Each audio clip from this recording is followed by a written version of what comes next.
अस्सलाम वालेकुम स्टूडेंट्स, मैं हूं आपका टीचर ज़ुबैर। स्टार्ट करते हैं अपना आज का लेसन। आज हम करने जा रहे हैं एक्सरसाइज 1.3 और एक्सरसाइज 1.3 का क्वेश्चन नंबर 1 हम सॉल्व करेंगे।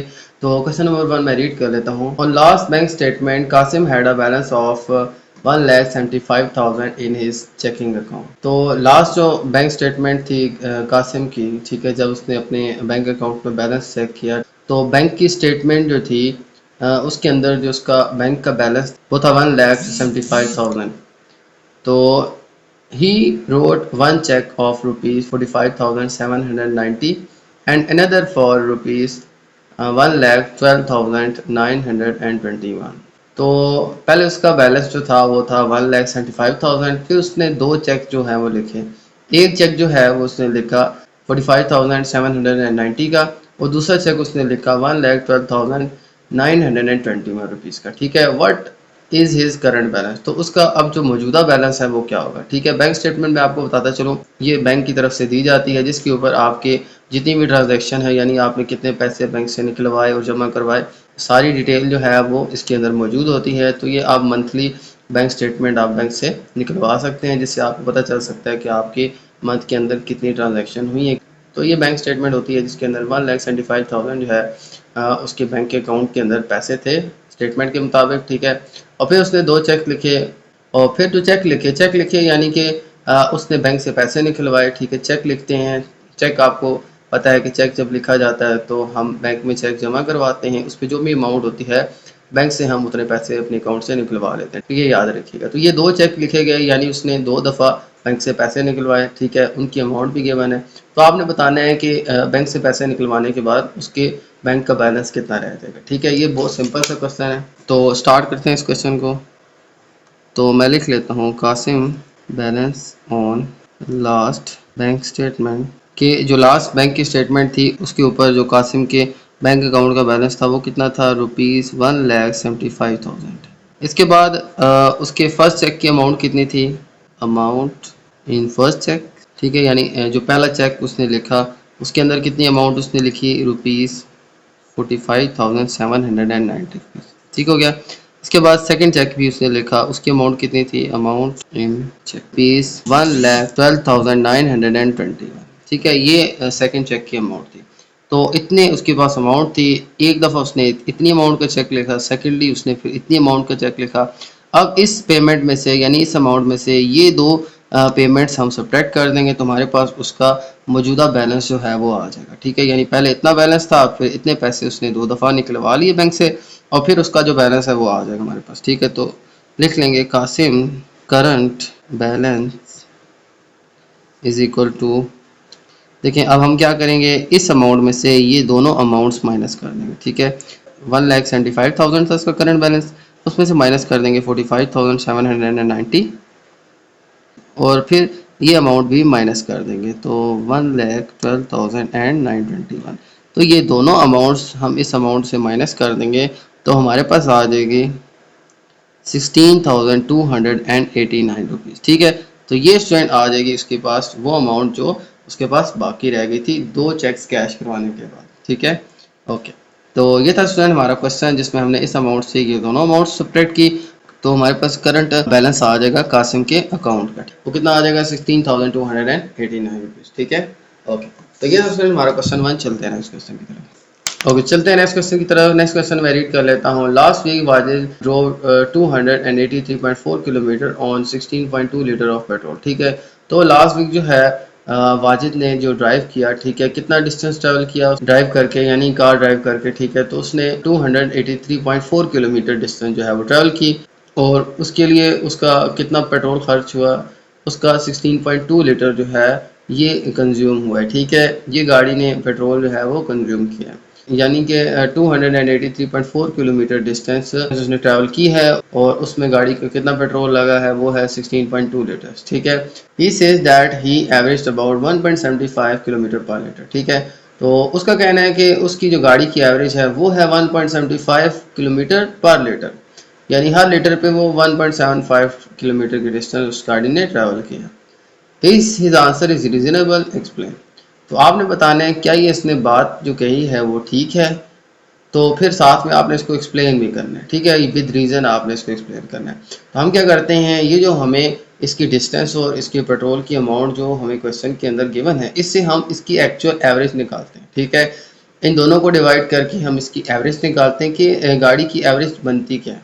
ठीक है, क्योंकि लास्ट टाइम उसने जब ट्रैवल किया था तो उसने 283.4 किलोमीटर डिस्टेंस 16.2 लीटर्स पेट्रोल के अंदर ट्रैवल किया था। तो अब इससे हम फ्यूल की एवरेज निकालेंगे और फिर कंपेयर करेंगे 1.75 किलोमीटर पर लीटर से, जो कि उसने एवरेज स्पीड बताई हुई है। ठीक है, तो हम एक्चुअल भी निकाल के देख लेते हैं और फिर उसने जो बताई है तो दोनों को कंपेयर करते हैं। ओके, तो आ जाएगा हमारे पास distance travelled by Wajid equals to 283.4 kilometre, और फिर अमाउंट ऑफ पेट्रोल यूज्ड, कितनी अमाउंट ऑफ पेट्रोल यूज हुई है 16.24 लीटर्स। ठीक है, तो 16.24 लीटर जो है अमाउंट कंज्यूम हुई। ओके, इसके बाद अब हम इसकी ना एक्चुअल एवरेज निकाल लेते हैं, actual average of fuel efficiency. तो हम इसकी गाड़ी की एक्चुअल एवरेज निकाल लेते हैं कि ये कितने किलोमीटर कितने लीटर्स के अंदर ट्रैवल करता है। ठीक है, तो हम क्या करते हैं, इस डिस्टेंस को इसकी पेट्रोल की अमाउंट से डिवाइड कर लेते हैं। तो इसी को डिवाइड करके हम एक्चुअल जो है उसकी जो फ्यूल की जो एवरेज आ रही है वो निकाल लेते हैं। तो 283.4 इसको डिवाइड कर लेंगे 16.24 से, तो इन दोनों को डिवाइड करके आ जाएगी हमारे पास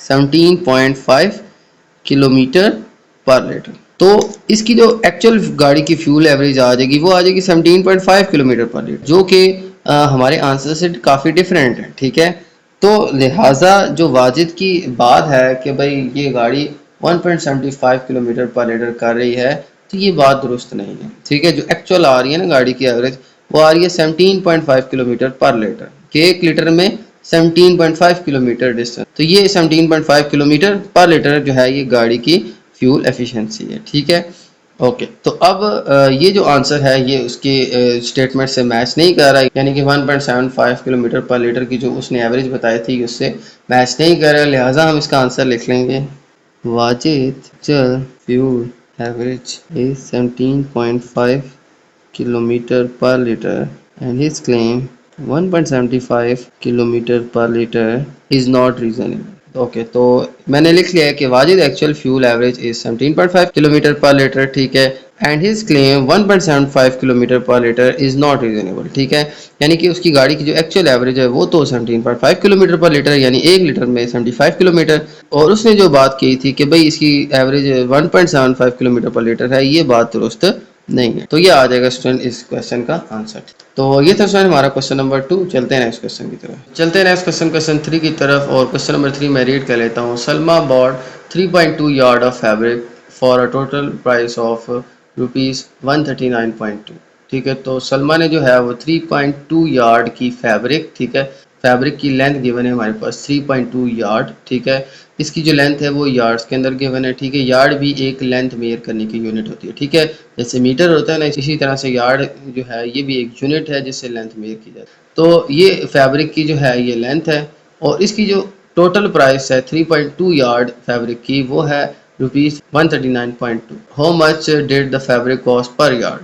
तो आपने बताना है कि एक यार्ड की कीमत कितनी होगी, कि इसको कितनी कीमत के ऊपर ये फैब्रिक पड़ी है, यानी एक यार्ड की कीमत उसकी क्या होगी। ठीक है, तो आपने पर यार्ड जो है इस फैब्रिक की कीमत बतानी है। ठीक है, तो मैं लिख लेता हूँ, length of fabric Salma bought equals to 3.2 yard. Okay. Total price of fabric equals to ₹139.2. Cost of fabric per yard. सबसे पहले तो टोटल लेंथ थी हमारे पास 3.2 यार्ड्स, ये हमारी फैब्रिक की टोटल लेंथ थी, और फिर टोटल उसकी प्राइस कितनी थी, यानी कि 3.2 यार्ड जो फैब्रिक थी उसकी कीमत थी ₹139.2, यानी इस सारे की कीमत बताई गई है। ठीक है, तो एक यार्ड की उसकी फैब्रिक की कीमत क्या होगी, हमने पर यार्ड की कीमत बतानी है। ठीक है, इस फैब्रिक की प्राइस पर यार्ड, तो वो कैसे निकालेंगे हम 139.2 से 3.2 को डिवाइड कर देंगे। ठीक है, तो हमारे पास पर यार्ड जो है उसकी कीमत आ जाएगी ₹43.5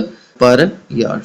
तो पर यार्ड की कीमत उसकी कितनी हो जाएगी, हम इसको 3.2 से डिवाइड कर देंगे। ठीक है, यार्ड जो है इसको उर्दू में गज भी कहते हैं। ठीक है, और फैब्रिक जो है उर्दू में उसको कपड़ा भी कहते हैं। ठीक है, ये भी आपने याद रखना है। तो फैब्रिक की हमें लेंथ गिवन थी यार्ड्स यानी गज के अंदर। ठीक है, तो एक गज कपड़े की कीमत कितनी होगी, वो हमारी आ जाएगी ₹43.5 पर यार्ड। तो ये कीमत आ जाएगी स्टूडेंट्स इस कपड़े की। ओके ओके, तो ये था स्टूडेंट क्वेश्चन नंबर 3। चलते हैं नेक्स्ट क्वेश्चन की तरफ। ओके, तो नेक्स्ट क्वेश्चन है हमारे पास, Momna walks 3.2 kilometre per hour, she took 12 hour walk, how far did she walk. तो मोमना जो है वो वॉक करती है, ठीक है, चलती है, और उसकी जो स्पीड है ना चलने की वो है हमारे पास 3.5 किलोमीटर पर हॉर, ठीक है, वो इतनी स्पीड से जो है वो वॉक करती है। शी टुक 12 हॉर वॉक, अगर वो 12 घंटे वॉक करती है, ठीक है, how far did she walk. तो आपने बताना है कि 12 घंटे अगर वो वॉक करे तो वो कितना डिस्टेंस ट्रैवल कर ले, ठीक है, यानी अब आपने फासला बताना है कि वो कितना चली, कितना फासला जो है उसने तय किया, ठीक है। तो मोमना की स्पीड जो गिवन है वो है 3.5 किलोमीटर पर हॉर, और 12 हॉर अगर उसने वॉक की तो उसने कितनी डिस्टेंस ट्रैवल की, यानी उसने कितना फासला सफ़र किया, वो आपने बताना है। तो हमारे पास जो वॉकिंग स्पीड गिवन है मोमना की वो है, Momina walking speed equals to 3.5 kilometre पर, ठीक है, ये मोमना की जो है वो वॉकिंग स्पीड थी। ओके, फिर टाइम, कितना टाइम लगा उसको, टाइम टेकन, उसने कितना वक्त लगाया, 12 घंटे लगाए, ठीक है, 12 घंटे जो है उसने वॉक किए। तो अब आपने बताना है कि उसने कितनी डिस्टेंस ट्रैवल की, उसने कितने डिस्टेंस ट्रैवल की वो हम फाइंड कर लेते हैं। तो डिस्टेंस कवर्ड, कितनी डिस्टेंस आ जाएगी, डिस्टेंस का फार्मूला होता है हमारे पास स्पीड मल्टीप्लाई टाइम, ठीक है, ये आपने फार्मूला याद रखना है, स्पीड इनटू टाइम। तो ये फार्मूला आपने याद रखना है कि distance covered equals to speed multiply time, ठीक है। तो डिस्टेंस हमने फाइंड करनी है कि उसने कितना फासला तय किया, तो स्पीड और टाइम को हम मल्टीप्लाई कर लेते हैं। तो स्पीड हमारे पास गिवन है 3.5 किलोमीटर पर हॉर, तो 3.5 किलोमीटर इसकी स्पीड आ जाएगी, और टाइम कितना ट्रैवल किया, 12 हॉर, ठीक है, तो 12 को हम 3.5 से मल्टीप्लाई करेंगे, तो मल्टीप्लाई करके हमारे पास आंसर आ जाएगा स्टूडेंट 42 किलोमीटर। तो इतनी डिस्टेंस जो है मोमना ने कवर की है, ठीक है, यानी वो अगर इतनी स्पीड के साथ 12 हॉर वॉक करती है तो कितनी डिस्टेंस ट्रैवल करती है, 42 किलोमीटर। तो ये आ जाएगी स्टूडेंट हमारे पास मोमना की वो डिस्टेंस जो इस स्पीड के साथ वो 12 हॉर्स में कवर करेगी, ठीक है। ओके, तो ये था स्टूडेंट हमारा क्वेश्चन नंबर 4। चलते हैं नेक्स्ट क्वेश्चन की तरफ। चलते हैं नेक्स्ट क्वेश्चन, क्वेश्चन 5 की तरफ। और क्वेश्चन नंबर 5 में कहा गया है the hiking club went to a 7-day trip. तो एक हाइकिंग क्लब जो है वो 7 दिन के ट्रिप पे जाता है, ठीक है। Each day they hike between 5.5 and 7.5 miles. तो हर दिन वो तकरीबन 5.5 से लेके आप कह लें कि 7.5 माइल्स के दरमियान जो है इतना वो सफ़र करते हैं। माइल्स जो है वो डिस्टेंस के लिए यूज़ किया जाता है, ठीक है, जिसको हम उर्दू में मील भी कहते हैं, ठीक है। तो 1 किलोमीटर आपने सुना होगा, किलोमीटर भी डिस्टेंस की यूनिट होती है। इसी तरह से माइल भी जो है ये फासले की या डिस्टेंस के लिए यूज़ की जाती है, ठीक है। तो ये यूनिट है। तो 5.5 से लेके 7.5 माइल्स तक की डिस्टेंस जो है वो रोज़ तकरीबन ट्रैवल करते हैं, ठीक है। 7 दिन का ट्रिप था। तो फिर कहा गया कि it is reasonable to assume that clubbing the days the club hike. तो यहाँ पे हमारे पास कुछ स्टेटमेंट्स गिवन हैं, ठीक है। तो वो आपने बताना है कि इतने दिन जो उन्होंने हाइकिंग की, उसमें हाइकिंग के दौरान जो उन्होंने फासला वगैरह जो तय किया, ठीक है, माइल्स के अंदर, तो उसके हवाले से हमें यहाँ पे 4 स्टेटमेंट्स के हैं। तो आपने बताना है कि इन 4 स्टेटमेंट में से कौन सी स्टेटमेंट दुरुस्त है। पहली स्टेटमेंट में तो कहा गया है कि लेस देन 35 माइल, कि उन्होंने जो क्लम्बिंग की यानी कि उन्होंने जो पैदल सफ़र किया वो 35 माइल से कम किया। फिर सेकंड स्टेटमेंट में कहा गया है कि बिटवीन 35 टू 55 माइल, कि तकरीबन 35 और 55 माइल्स के दरमियान उन्होंने 7 दिन क्लम्बिंग की, ठीक है। और सी स्टेटमेंट है इक्वली 55 माइल। सी जो है उसमें कहा गया कि 55 माइल जो है उन्होंने हाइकिंग की, ठीक है। तो फर्स्ट स्टेटमेंट में कहा गया कि उन्होंने 35 माइल से लेस हाइकिंग की, ठीक है। फिर सेकंड पार्ट में कहा गया कि उन्होंने 35 से लेके 55 माइल्स तक की हाइकिंग की, ठीक है, यानी इतना फासला उन्होंने जो है वो तय किया। फिर सी स्टेटमेंट में कहा गया है कि इक्वली 55 माइल, कि तकरीबन जो है 55 माइल जो है उन्होंने हाइकिंग की, ठीक है। और फिर डी ऑप्शन में कहा गया कि मोर देन 55 माइल्स, कि उन्होंने 55 माइल से भी ज़्यादा जो है हाइकिंग की, ठीक है। तो ये स्टेटमेंट जो है हमें क्वेश्चन के अंदर गिवन है। तो आपने जो है इन चारों में से कौन सी बात दुरुस्त है ये आपने बताना है, ठीक है। तो स्टार्ट करते हैं इस क्वेश्चन को। सबसे पहले हम देखते हैं कि उन्होंने कितने डेज का ट्रिप किया। तो ट्रिप का जो पीरियड था, ट्रिप पीरियड वो था हमारा 7 डेज, ठीक है। सबसे पहले तो उनका जो ये जो ट्रिप था उसका पीरियड यानी टाइम पीरियड कितना था, वो 7 दिन था, ठीक है। तो minimum distance height per day, कि कम से कम पर डे जो है वो कितना फासला जो है उन्होंने हाइकिंग की, ठीक है। वो हमें गिवन है 5.5 माइल्स। हमें रेंज गिवन है, हमें फिक्स नहीं बताया गया कि कितनी उन्होंने हाइकिंग की, लेकिन हमें उसकी डिस्टेंस की रेंज बताई गई है। मिनिमम यानी 5.5 माइल्स है, और 5.5 माइल्स से लेकर 7.5 माइल्स के दरमियान दरमियान उन्होंने डेली हाइकिंग की, ठीक है। तो मैक्सिमम लिमिट भी दी है हमें कि मैक्सिमम जो है डिस्टेंस हाइट पर डे, कि पर डे जो है उन्होंने कितनी डिस्टेंस हाइक की, वो हमें गिवन है 75 माइल्स। तो 7 दिन का ट्रिप था। पर डे जो है उन्होंने 5.5 से लेके 7.5 के दरमियान दरमियान हाइकिंग की, ठीक है। यानी ये उसकी लिमिट थी भाई, कम से कम इतना और ज़्यादा से ज़्यादा इतना, तकरीबन इनके दरमियान दरमियान में फासला जो है उन्होंने हाइक। तो ये हमें जो है लिमिट गिवन है। अब मैं क्या करता हूँ कि ये जो हमें माइल्स के अंदर उनकी जो डिस्टेंस गिवन है, मैं इसकी एवरेज निकाल लेता हूँ। तो एवरेज जो डिस्टेंस आ देगी, एवरेज डिस्टेंस द हाइट कि पर डे तकरीबन एवरेज डिस्टेंस कितनी हाइक उन्होंने की, एवरेज से जो है हमारा आसान हो जाएगा कैलकुलेट करना। तो देखिए एवरेज के लिए क्या करेंगे, हम इन दोनों को प्लस करके 2 से डिवाइड कर देंगे। तो 5.5 प्लस 7.5 डिवाइड बाई 2, तो इनको प्लस करके 2 से डिवाइड करेंगे, इनको प्लस करेंगे तो आ जाएगा 13 डिवाइड बाई 2 इक्वल्स टू 6.5। तो 6.5 जो है ये एवरेज डिस्टेंस आ जाएगी, ठीक है, जो कि उन्होंने हाइकिंग की। तो इसके बाद देखें तो ये अगर पर डे हाइकिंग की डिस्टेंस है तो 7 डेज की डिस्टेंस कितनी आ जाएगी, टोटल डिस्टेंस। तो टोटल डिस्टेंस आ जाएगी इन 7 डेज, ठीक है, 7 दिनों की जो हाइकिंग की डिस्टेंस है, तो टोटल डिस्टेंस जो 7 दिनों में उन्होंने कवर की है वो आ जाएगी 7 इंटू 6.5। तो total distance hiked in 7 days equals to 7 into 6.5, ठीक है। तो 7 को मैं इसकी पर डे जो हाइकिंग की डिस्टेंस थी उससे मल्टीप्लाई कर लूँगा। तो 7 को जब इससे मल्टीप्लाई करेंगे तो हमारे पास आ जाएगा 45.5 माइल्स। तो इस क्लब ने तकरीबन 45.5 माइल्स जो है उन्होंने हाइकिंग की है, ठीक है। तो ये आ जाएगी स्टूडेंट हमारे पास 7 दिनों की हाइकिंग की डिस्टेंस। तो अब हम अपने आंसर्स की तरफ चलते हैं कि इनमें से कौन सी ऑप्शन दुरुस्त है। सबसे पहले देखें ए ऑप्शन में क्या गया है कि उन्होंने 35 माइल से कम जो है वो हाइकिंग की है।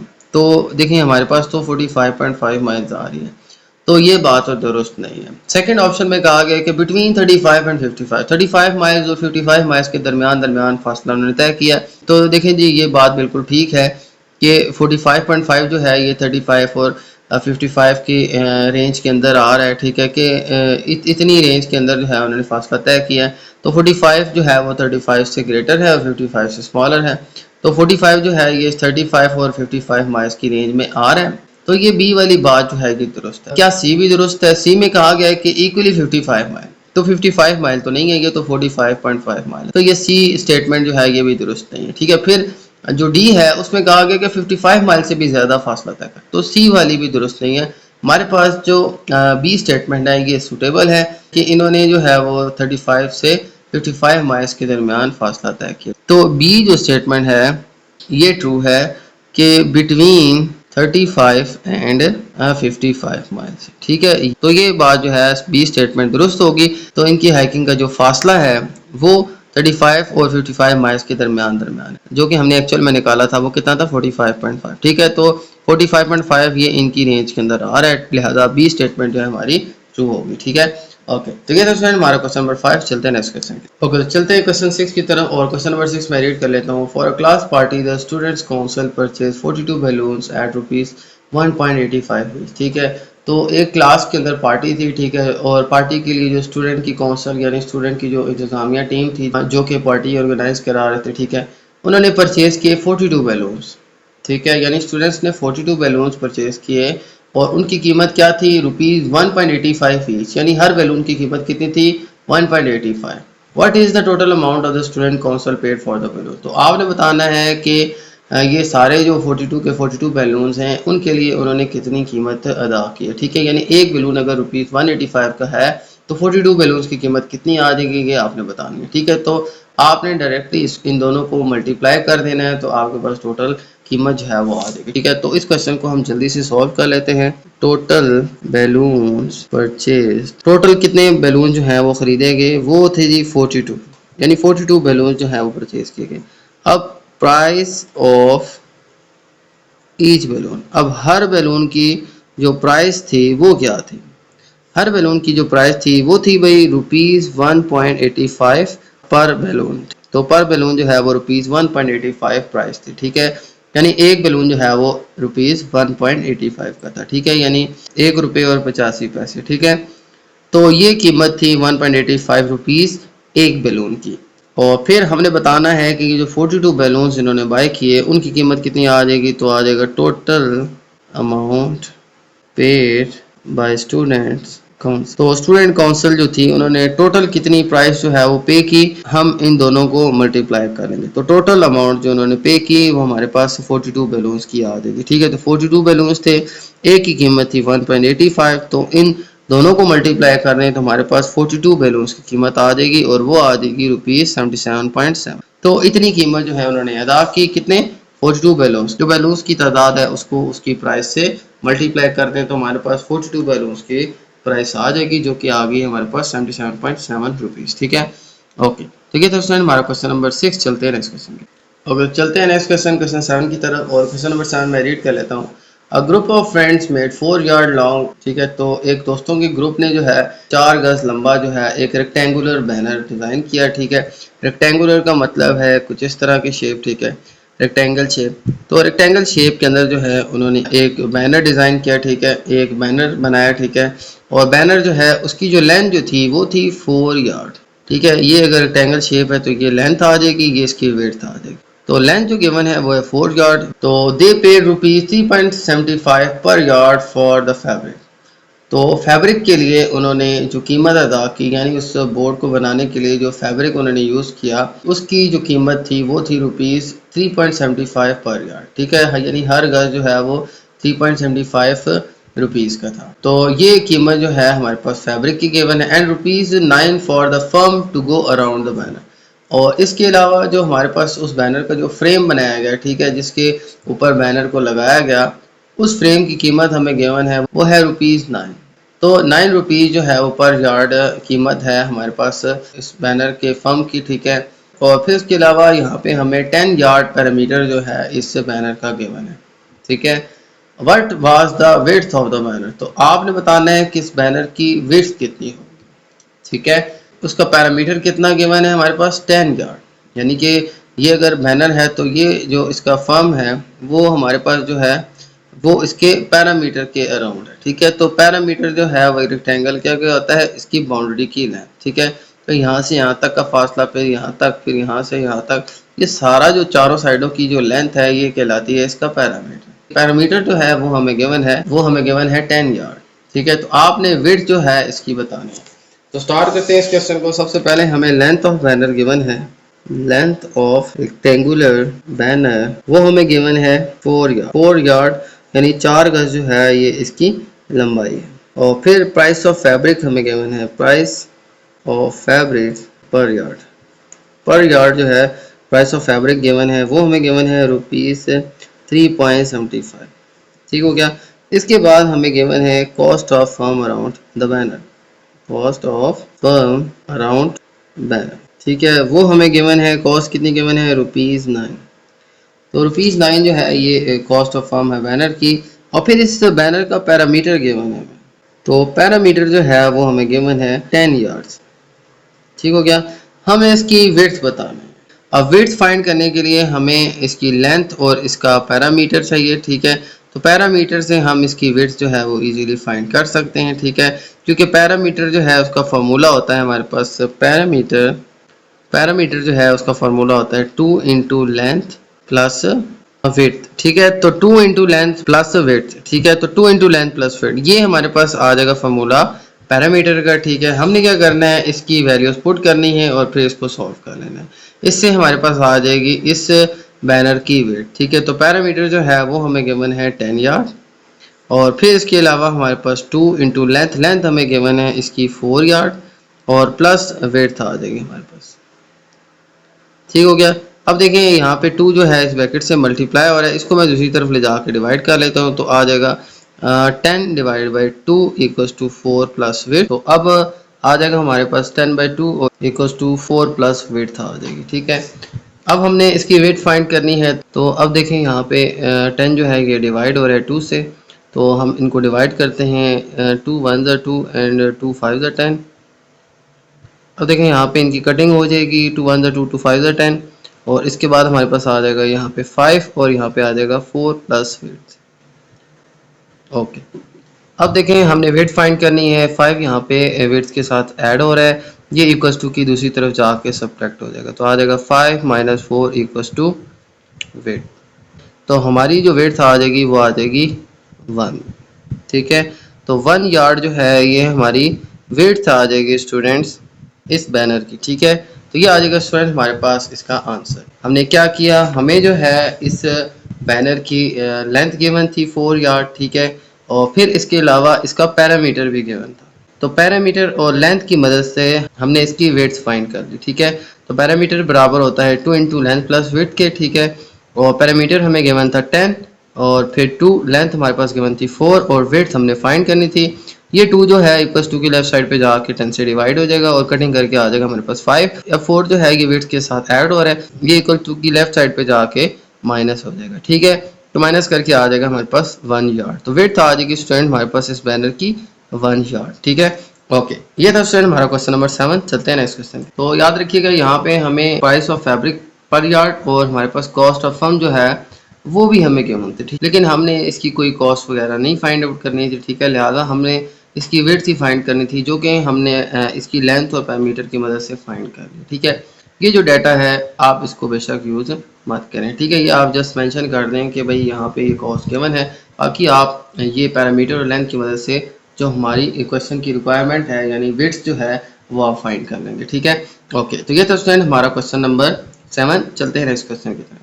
ओके, तो क्वेश्चन नंबर 8 में रीड कर लेता हूँ। A shoe factory has an asset of 2 million. एक शू फैक्ट्री है जिनके जो एसेट हैं यानी असासे हैं वो तकरीबन 2 मिलियन के हैं। ठीक है, of which 3/5 is the capital and rest is the डेब्ट। और उनमें से जो 3/5 अमाउंट है, ठीक है, वो हमारा जो है सरमाया है। ठीक है, और बाकी जो है वो उधार है। ठीक है, डेब्ट मीन उधार और कैपिटल मीन सरमाया। ठीक है, तो हमारे जो असासे थे 2 मिलियन के, उनमें से जो 3/5 पोर्शन जो था वो हमारा कैपिटल है और बाकी जो है वो हमारा क्या है, डेब्ट। Find the amount of capital and डेब्ट। तो हमने अब एक्चुअल अमाउंट कैपिटल और डेब्ट की निकालनी है। ठीक है, यानी हमारा जो सरमाया था और जो हमारा डेब्ट यानी जो उधार जो है वो हमने फाइंड करना है, उसकी अमाउंट फाइंड करनी है। ठीक है, आगे हमें एक फार्मूला भी गिवन है कि asset is equal to capital plus डेब्ट। ठीक है, तो स्टार्ट करते हैं इस क्वेश्चन को। तो सबसे पहले मैं एसेट्स लिख लेता हूँ। एसेट्स अमाउंट के, एसेट्स की कितनी अमाउंट थी, एसेट की कितनी अमाउंट थी इस शू फैक्ट्री की। ठीक है, शू फैक्ट्री यानी जूते बनाने की फैक्ट्री। ठीक है, वो है हमारे पास इनके जो टोटल एसेट्स हैं, टोटल जो असासे हैं वो है हमारे पास 2 मिलियन। ठीक है, 2 मिलियन रुपीज़ जो हैं ये फैक्ट्री के टोटल असासे हैं। ठीक है, इसके बाद अब हम फाइंड कर लेते हैं इसकी कैपिटल अमाउंट। कैपिटल अमाउंट जो थी वो कितनी थी, 3/5। इन एसेट्स का 3/5 जो है ये हमारी कैपिटल अमाउंट थी। ठीक है, तो अमाउंट ऑफ कैपिटल आ जाएगी, अमाउंट ऑफ कैपिटल। तो कैपिटल की अमाउंट यानी उनका जो सरमाया था वो कितना था, 3/5 ऑफ 2 मिलियन। ठीक है, तो 2 मिलियन का 3/5, तो 3/5 को मैं 2 मिलियन से मल्टीप्लाई कर, तो बाकी आगे हमने सिंप्लीफिकेशन करनी है। देखें 5 अंदर 5, 5 4 20। ठीक है, और बाकी हमारे पास ये 1 2 3 4 5 जो है ये ज़ीरो हमारे पास आ जाएंगे, 1 2 3 4 5। ठीक है, तो ये आ जाएगा हमारे पास 4 लाख। ठीक है, कटिंग करके 5 अंदर 5, 5 4 20 और फिर आगे 1 2 3 4 5 ये 0 साथ इसके आ जाएगा। ठीक है, या आप इसको डायरेक्टली कैलकुलेटर से भी कर सकते हैं। ठीक है, यानी 3 से इसको मल्टीप्लाई करें 2 मिलियन को और 5 से डिवाइड कर दें। ठीक है, तो इसके बाद देखें ये आ जाएगा 3 इंटू 4, 1 2 3 4 5। ठीक है, ये आ जाएगा 4 लाख। 4 लाख को 3 से करेंगे तो आ जाएगा हमारे पास 12 लाख। ठीक है, तो ₹12 लाख जो है ये हमारे पास अमाउंट ऑफ कैपिटल आ जाएगी। ठीक है, अब हमने फाइंड करनी है किसकी तादाद, डेब्ट की, यानी कि हमारे पास जो 2 मिलियन था उसमें से ये आगे अमाउंट हमारे पास कैपिटल की। ठीक है, बाकी जो है वो हमारी क्या है, डेब्ट। ठीक है, तो डेब्ट भी हम निकाल लेते हैं। तो अमाउंट ऑफ डेब्ट जो है वो हमारे पास आ जाएगी, हम देखें टोटल एसेट हमारे पास कितने थे, 2 मिलियन। ठीक है, और 2 मिलियन में से माइनस कर दें 1 मिलियन एंड 200,000। ठीक है, तो ये अमाउंट अब इसमें से माइनस कर दें तो हमारे पास जो है वो आ जाएगी 800,000, ठीक है। 800,000 यानी कि 8 लाख भी आप इसको कह सकते हैं, ठीक है। तो रुपीज़ 8 लाख जो है ये हमारे पास इसकी डेब्ट अमाउंट आ जाएगी, ठीक है। हमने यही अमाउंट्स फाइंड करनी थी, कैपिटल अमाउंट और डेब्ट अमाउंट, ठीक है। तो ये हमारी टोटल अमाउंट थी एसेट्स, इसमें से हम कैपिटल अमाउंट को माइनस कर देंगे तो हमारे पास जस्ट 800,000 अमाउंट आ जाएगी, ठीक है। ये हमारा जो है ये डेबिट आ जाएगा, ठीक है। ये इसको हम 8 लाख भी कह सकते हैं, ठीक है। ओके ओके, तो ये था उसमें हमारा क्वेश्चन नंबर 8। चलते हैं नेक्स्ट क्वेश्चन। ओके, तो क्वेश्चन नंबर 9 में रीड कर लेता हूँ। The world's lowest temperature in past 100 year was recorded to be -89.2 degree Celsius at Antarctica, ठीक है। तो हमारे पास एक लोकेशन गिवन है, ठीक है, वॉस्टक। वहाँ पे जो है वर्ल्ड का जो सबसे लोएस्ट टेम्परेचर रिकॉर्ड किया गया पिछले 100 सालों में, ठीक है, वो कितना रिकॉर्ड किया गया, -89.2 डिग्री सेल्सियस, ठीक है। यानी हमें एक लोकेशन का टेम्परेचर गिवन है और वो माइनस के अंदर है, यानी कि ये शदीद सर टेम्परेचर है, ठीक है। ये बहुत ही डाउन टेम्परेचर है जो कि लास्ट 100 ईयर्स में रिकॉर्ड किया गया, ठीक है, ऑन जुलाई 21, 1983, ठीक है। आगे साथ में डेट भी हमें मेंशन की गई है कि ये 1983 की बात है। Convert this temperature into foreign heat and kelvin scale, ठीक है। तो इस टेम्परेचर को आपने फॉरेन हीट और केल्विन स्केल के अंदर कन्वर्ट करना है, ठीक है। हमारे पास इन दोनों के कन्वर्ट करने के लिए जो फार्मूलाज हैं वो भी गिवन है, F = 9/c+32 और K = c+273, ठीक है। तो ये दोनों फार्मूला यूज़ करके हमने इस क्वेश्चन को सॉल्व करना है, ठीक है। तो हमारा जो टेम्परेचर जो है वो हमें गिवन है, टेम्परेचर जो है वो हमें गिवन है -89.2 डिग्री सेल्सियस, ठीक है। टेम्परेचर आगे मैं मेंशन भी कर देता हूँ, एट वॉस्टक एंटार्क्टिका, ठीक है। याद रखिएगा अंटार्कटिका जो है ये बरियाज़मों में से एक है, ठीक है। जो हमारे बरियाज़म है उनमें से एक जो है बरियाज़म अंटार्कटिका, ठीक है। तो ये एक टेम्परेचर जो है हमें गिवन है -89.2 डिग्री सेल्सियस। इसको अब हमने फॉरेन हीट और केल्विन दोनों स्केल्स में कन्वर्ट करना है, ठीक है। याद रखिएगा फॉरेन हीट एंड केल्विन ये भी टेम्परेचर के स्केल्स हैं। तो यहाँ पे मैं फार्मूला लिख लेता हूँ। सबसे पहले हम इसको फॉरेन हीट में कन्वर्ट करते हैं, तो इन फॉरेन हीट, तो फॉरेन हीट के अंदर हमारे पास फार्मूला गिवन है F = 9/5 और मल्टीप्लाई C+32, ठीक है। तो इसमें अब हम वैल्यूज पुट कर लेते हैं। F = 9/5, C हमें गिवन है अब, यानी टेम्परेचर इन सेल्सियस, ये टेम्परेचर सेल्सियस यानी डिग्री सेल्सियस के अंदर है।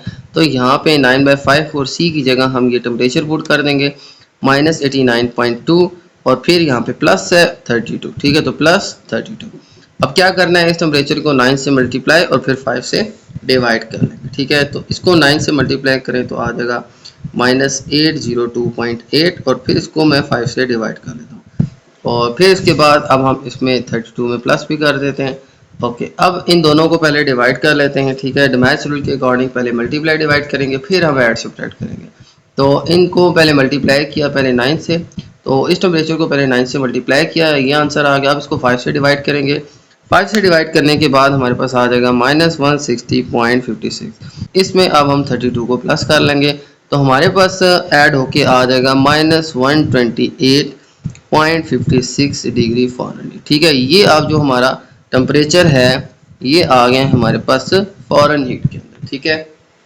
ओके, तो ये इसका स्टूडेंट आ जाएगा हमारे पास फर्स्ट पार्ट। अब हम सॉल्व करते हैं इसका बी पार्ट, जिसमें अब हमने केल्विन में चेंज करना है, तो इन केल्विन स्केल, ठीक है। अब हमारे पास जो इसका बी पार्ट है तो अब हमने जो है इसको केल्विन स्केल के अंदर कन्वर्ट करना है, ठीक है। केल्विन स्केल के अंदर अब कैसे करेंगे, तो इसका फार्मूला हमें गिवन है K = temperature in Celsius plus 270, ठीक है। तो हम यहाँ पे जो हमारे पास सेल्सियस में टेम्परेचर गिवन है इसको यहाँ पे पुट करेंगे और फिर इसमें 273 प्लस कर देंगे तो ये आ जाएगा हमारा टेम्परेचर केल्विन के अंदर, ठीक है। तो K = हमारा जो टेम्परेचर था वो था -89.2, इस सेल्सियस के अंदर था, इसमें हम प्लस 273 कर लेंगे, ठीक है। तो इन दोनों को सब्ट्रैक्ट करें तो आ जाएगा हमारे पास 183.8 केल्विन, ठीक है। ये वो टेम्परेचर है जो हमारे पास केल्विन के अंदर आ जाएगा, ठीक है। केल्विन जो है ये भी एक टेम्परेचर का स्केल है, तो हम टेम्परेचर को फॉरेन हीट, केल्विन और सेल्सियस तीनों स्केल्स में लिख सकते हैं। ठीक, एक ही टेम्परेचर है, देखिए वो हमें सेल्सियस में गिवन था, इसको हमने फॉरेन हीट और फिर साथ ही केल्विन में कन्वर्ट कर लिया। ठीक है, तो इस तरह से स्टूडेंट हम टेम्परेचर को कन्वर्ट करेंगे इस क्वेश्चन के अंदर। ठीक है, ओके, तो ये था स्टूडेंट हमारा क्वेश्चन नंबर 9। चलते हैं क्वेश्चन 10 की तरफ। ओके, तो चलते हैं नेक्स्ट क्वेश्चन 10 की तरफ, और क्वेश्चन 10 मैं रीड कर लेता हूँ। A company was penalised by the government act for the low quality production. ठीक है, तो एक कंपनी थी, उसकी नाकिस प्रोडक्शन की वजह से, ठीक है, माल की नाकिस तैयारी की वजह से उसको जो है वो जुर्माना किया गया। ठीक है, गवर्नमेंट की तरफ से किया गया। If the company has 3 share holder, अब कंपनी के जो है वो 3 शेयर होल्डर्स हैं, यानी कि 3 आप समझ लें कि उनके मालिक हैं। ठीक है, एक फ़रा है, मरियम है और तरीम है। ठीक है, तो 3 जो हैं इसके इन्वेस्टर थे, एक फ़रा, मरियम और तरीम, यानी इन्होंने जो अपना जो है सरमाया जो है इस कंपनी के अंदर लगाया था, और उनके जो सरमाए की जो रेशो थी वो थी हमारे पास 1:2:3, and amount of plenty is rupees 456,868.97 rupees. ठीक है, तो हमारे पास ये जो अमाउंट थी ये 456,868.97 रुपीज़ थी। ठीक है, तो ये रकम जो थी ये जुर्माने के तौर पे इन्होंने अदा करनी है। Find the amount of penalty paid by each of the 3 share holder. तो आपने ये बताना है, अगर इनकी रेशो 1:2:3 है, तीनों शेयर होल्डर्स की, ठीक है, तो आपने बताना है कि तीनों को कितना कितना जुर्माना अदा करना पड़ेगा। ठीक है, इस जुर्माने को जो हमें गिवन है 456,868.97 रुपीज़, इसको अब हमने तीनों में डिवाइड करना है कि कितना कितना जुर्माना जो है वो फ़रा, मरियम और तरीन पे करेंगे। ठीक है, तो स्टार्ट करते हैं इस क्वेश्चन को। सबसे पहले देखें तो हमारे पास जो अमाउंट है पेनल्टी की, ठीक है, यानी जो इनको जुर्माना हुआ उसकी अमाउंट कितनी है। अमाउंट मैं लिख लेता हूँ, अमाउंट ऑफ पेनल्टी वो हमें गिवन है रुपीज़ 456,000 एंड देन 868.97 रुपीज़। ठीक है, ये अमाउंट जो है वो हमें गिवन है, और फिर इन तीनों के शेयर्स की रेशो जो है वो भी हमें गिवन है। ठीक है, तो शेयर्स रेशो ऑफ फरा, मरियम एंड तहरीम। ठीक है, तो तीनों की जो शेयर की रेशो है वो हमें गिवन है 1:2:3। ठीक है, ये इन तीनों की रेशो गिवन है। एक की फ़रा की जो है वो 1 रेशो है, मरियम की 2 एंड तरीम की 3। इस रेशो के अकॉर्डिंग जो है उन्होंने अपने मनी जो है वो इन्वेस्ट किया। ठीक है, तो ये रेशो है इनकी इन्वेस्टमेंट की। ठीक है, अब अपने इंसानों के शेयर निकालने हैं कि कितना कितना जो है ये जुर्माना इनमें डिवाइड होगा। ठीक है, जिसकी ज़्यादा होगी रेशो उसको उतना ही ज़्यादा जुर्माना पे करना पड़ेगा। ठीक है, क्योंकि ये उनकी इन्वेस्टमेंट की रेशो के बने, इसी के अकॉर्डिंग हमारा फ़ायदा भी डिवाइड होगा और नुकसान भी डिवाइड होगा। ठीक है, तो इस केस में हमें यहाँ पे एक जुर्माना है यानी नुकसान है, वो भी हम इसी रेशो में इनमें डिवाइड करेंगे। ठीक है, सबसे पहले मैं क्या करता हूँ, इनकी रेशोज़ की सम निकाल लेता हूँ। तो सम ऑफ रेशो जो है वो हमारे पास आ जाएगी 1 + 2 + 3 = 6 आ जाएगी स्टूडेंट हमारे पास इनकी रेशोज़ की सम। तो इस क्वेश्चन में सबसे पहले हम इसकी रेशियोज़ की सम निकाल लेंगे, और फिर बारी बारी तो आ जाएगी हमारे पास 91,3737.94 रुपीज़। ठीक है, ये अमाउंट आ जाएगी स्टूडेंट्स जो जुर्माना पेड बाय फ़रा, के फ़रा ने जो है ये कितना जुर्माना अदा किया। तो फ़रा की जो रेशो थी वो थी 1। ठीक है, फ़रा की रेशो थी 1, तो 1 को मैं डिवाइड कर लूँगा सम ऑफ रेशो यानी 6 से, और फिर इसको मल्टीप्लाई कर देते हैं हमारी टोटल अमाउंट से। ठीक है, तो 456,868.97, तो इससे हम इनको मल्टीप्लाई कर लेते हैं। अब देखें ये अमाउंट पहले 1 से मल्टीप्लाई होगी और फिर 6 से डिवाइड होगी, तो इसको मल्टीप्लाई करें 1 से तो हमारे पास यही अमाउंट आती है। ठीक है, लेकिन इसको फिर आखिर में 6 से डिवाइड कर लें तो हमारे पास आ जाएगा 76144.82 रुपीज़। ठीक है, तो ये अमाउंट आ जाएगी जो जुर्माना फ़रा, सेम इस अमाउंट से हमने मल्टीप्लाई करना है तो हमारे पास ये फ़रा की अमाउंट आ जाएगी। इसी तरह से मरियम की जो रेशो थी वो 2 थी, तो 2 को 6 से पेनल्टी अमाउंट, तो मरियम की पेनल्टी अमाउंट भी निकाल लेते हैं। ठीक है, या आप इसको यूँ भी लिख सकते हैं पेनल्टी पेड बाय मरियम। ठीक है, आप कोई भी स्टेटमेंट यूज़ कर सकते हैं। ठीक है, तो ये आ जाएगी हमारे पास 2/6 मल्टीप्लाई बाय 456,868.97। ठीक है, स्टेटमेंट आप यूँ भी लिख सकते हैं कि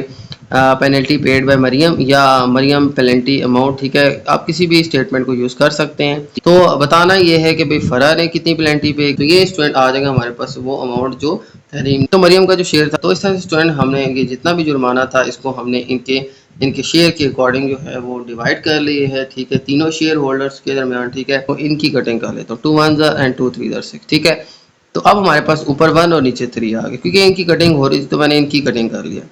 अब ये अमाउंट 1 से मल्टीप्लाई होगी तो सेम यही अमाउंट आ जाएगी। अब इसको हम 3 से डिवाइड कर लेंगे, तो डिवाइड करके आ जाएगा हमारे पास ₹152,285.66, ठीक है। तो ये अमाउंट आ जाएगी पेनल्टी की मरियम की, ठीक है, कि मरियम को जो है वो इतना जुर्माना पे करना पड़ेगा। तो ये आ जाएगी ₹1,52,285.66। तो इसी तरह से अब हम तहरीम की भी पेनल्टी अमाउंट निकाल लेते हैं। तो आ जाएगा Tahreem penalty amount equals to 3, उसकी जो रेशो थी वो हमारे पास थी 3, ठीक है। 3 को 6 से डिवाइड करेंगे और मल्टीप्लाई हम सेम अमाउंट से कर देंगे, 456,868.97, ठीक हो गया।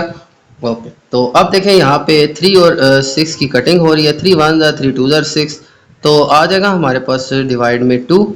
तो इस वैल्यू को हम अब 2 से डिवाइड कर लेंगे, तो हमारे पास अमाउंट आ जाएगी ₹228,434.48, ठीक है। तो ये आ जाएगी स्टूडेंट हमारे पास अमाउंट तहरीम की पेनल्टी की, ठीक है। तो तहरीम जो है उसको इतनी अमाउंट जो है वो जुर्माने की अदा करनी पड़ेगी। ओके, तो ये था स्टूडेंट हमारा क्वेश्चन नंबर 10, जिसके अंदर जो है हमने इन तीनों के दरमियान जो पेनल्टी की अमाउंट थी वो डिस्ट्रीब्यूट करनी थी, ठीक है, उनकी रेशो के अकॉर्डिंग जो है हमने ये अमाउंट तकसीम कर ली, ठीक है। तो ये था स्टूडेंट हमारा क्वेश्चन नंबर 10। उम्मीद है आपको तमाम के तमाम क्वेश्चन समझ आ गए होंगे।